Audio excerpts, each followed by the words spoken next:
one else to tell me what to do.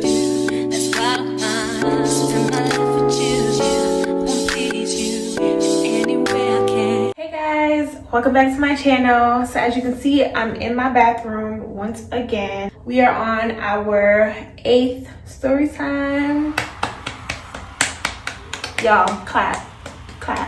It's funny because I actually talked to my sister about making this video, and I was gonna originally make the video with my sister because she was actually the one that was with me when this all happened, but I just decided to just do this video myself. Enough chitter chatter, let's just get right into the video. Once upon a time, just kidding, my sister and I were in Mississippi.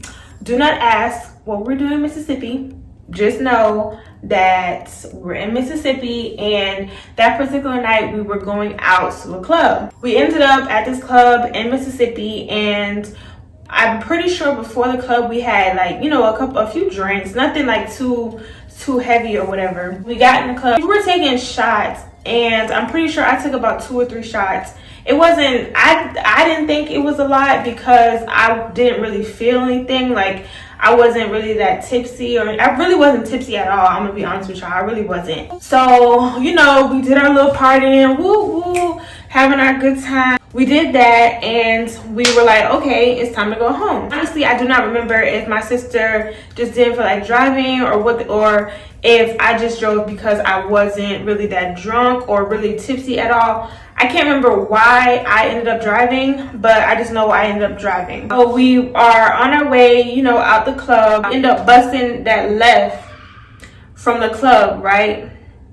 We probably drive about a mile, if that, like literally probably half a mile, and we see a whole bunch of cars lined up. If you ever been to a roadblock before, you know how one looks. You got 1 or 2 cop cars waiting on the side, and you got a whole bunch of cars lined up. So of course it was a roadblock, and we both knew it. The first thing that popped in my head was, oh shit, we've been drinking. Well, at least I've been drinking, and I'm the one who's driving, right? At first, I wasn't really too nervous. You know, I was just like, okay, they're gonna check for IDs and insurance and all that. And at the time, I wasn't driving my car. I think it was my sister's car, but I'm pretty sure she had like all her documentation or whatever. And of course, I had my driver's license. So at that point, I wasn't like too worried. I was like, okay, you know, let's just get through and see what happens.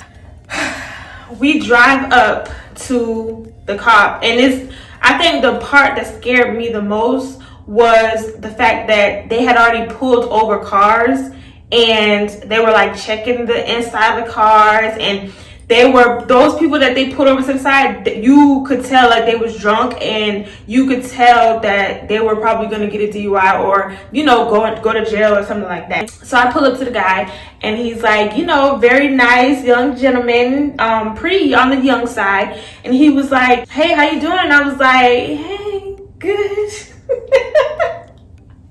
I was like, I'm good. And he was like, can I see your driver's license? I honestly don't even think he asked for anything else but my driver's license.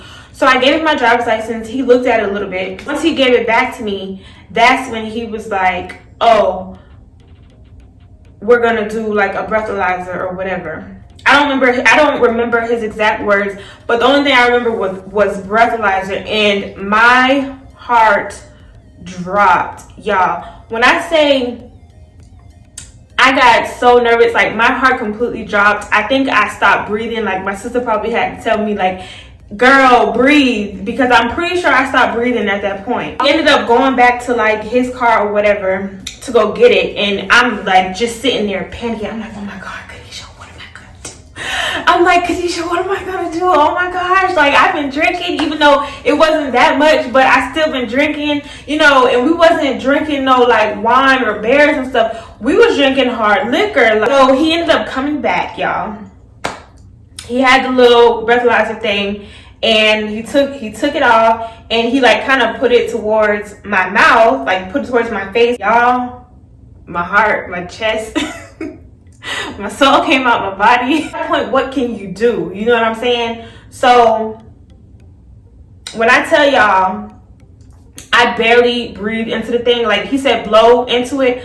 I did the smallest blow possible. I did the smallest blow in the world. Like my blow was so small that you couldn't even hear it. I literally was just like, so I blew in it and he looked at it, and it kind of like took him a while to like, I guess, say we were good. So I turned over to my sister and I'm just like, oh my gosh, oh shit, like what is about to happen? I was panicking. My sister kept telling me to calm down, like just calm down. She kept telling me to act normal, and I'm just like, how the hell am I act normal? Like it's so hard to act normal when you're so nervous. And I swear my hands were shaking and stuff. It was crazy. He ended up, I guess, reading the result on the breathalyzer, and he was like, okay, y'all are good to go.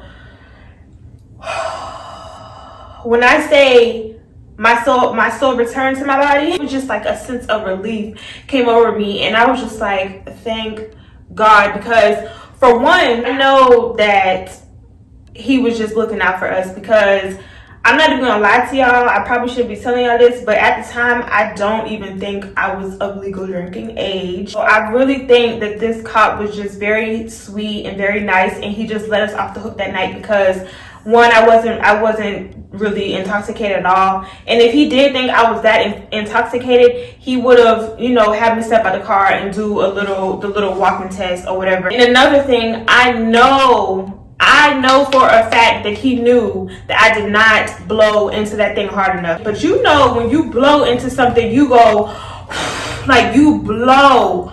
I did not blow. I barely even breathed into the thing. Like I was just like you couldn't hear it or anything. If he wasn't as nice as he was, and if he didn't want to let us go, he would have told me to take a harder blow, or he would have told me to redo it or something, and he didn't. Y'all, when I say I was so glad he let us go, and I was just so thankful, because you know, even before that, like I've never gotten in trouble before that with anything, like literally anything. And another thing, I was just like, me and my sister was talking about this, why would they did that shit on purpose? Why are y'all having a roadblock right down the street from the club? Like y'all know what y'all did. Y'all were doing that on purpose, because you were trying to get people that were coming from the club and trying to get home, and you know, they've been drinking and having a good time. They did that on purpose. But I'm just glad it's over. This happened like years ago, like a long time ago. That's what happened, y'all.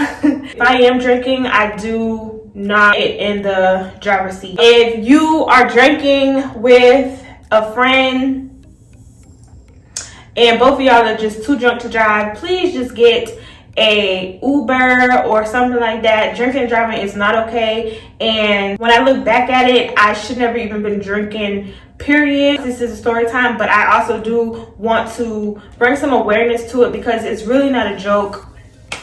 When it comes to drinking and driving, you just should not do it, like, at all. This is the end of the story time. Thank you all so much for watching this video. I just want to give a quick shout out to my big sis, Khadijah Elisa Ewing. I'm going to leave her Instagram, her personal Instagram and her business Instagram below. Z&Z Body Oils and Butters.